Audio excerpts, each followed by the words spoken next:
የትግራይ ህዝብ የገጠመው ፈተና ከጦርነት አዙሪት በስተጀርባ ያለው እውነት።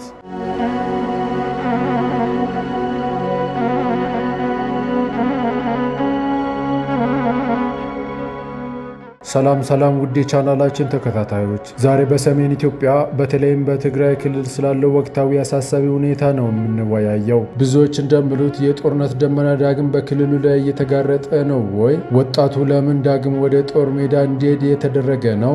ዛሬ የህወሓትን አካሄድና የክልሉን ህዝብ ስቃይ እንመለከታለን። በቅርቡ እንደሰማነው በትግራይ ክልል ትምህርት ቤቶች እንዲዘጉ ተወስኗል። ይህ ውሳኔ ከትምህርት ጥራት ወይም ከሌላ አስተዳደራዊ ችግር የመጣ ሳይሆን ህወሓት የትግራይን ወጣቶችና ተማሪዎች ዳግም ለጦርነት ለማሰለፍ የወሰደው እርምጃ መሆኑ ነው የተነገረ ያለው። ትምህርታቸውን መማር የነበረባቸው ወጣቶች በቡድኑ የፖለቲካ ፍላጎት ተጠልፎ ለጦርነት መገበሪያ እየሆኑ ነው። ይህ ተግባር የክልሉን የወደፊት ተስፋ የሚያጨልምና ህዝቡን ከዘላቂ ሰላም ይልቅ ወደ ዘላቂ ጦርነት የሚገፋ ነው። ከዚህም አልፎ በትግራይ ከተሞች የሚገኙ ማህበራትና ነዋሪዎች በግድ ገንዘብ እንዲያዋጡ እየተደረጉ መሆኑ ተሰምቷል። የክልሉን ህዝብ ከስራውና ከልማቱ ይልቅ ለጦርነት ዝግጅት እንዲረዳ መገደዱ የህወሓት አመራር ከጦርነት ውጪ መኖር እንደማይችል በግልጽ የሚያሳይ ነው። ይህ ቡድን ለራሱ ስልጣን ማስጠበቂያ ስል የትግራይን ህዝብ ከሻዕቢያና ከፋኖ ጋር ሆኖ ለማጥፋት እየሰራ መሆኑ ተረጋግጧል። የክልሉ ህዝብ አሁን የሚያስፈልገው ትምህርት ነው፣ ልማት ነው፣ ሰላም ነው እንጂ ዳግም በጦርነት እሳት መቃጠል አይደለም።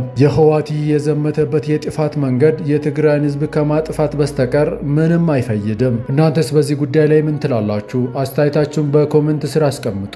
ለተጨማሪ መረጃም ሰብስክራይብ ማድረጋችሁን እንዳትረሱ።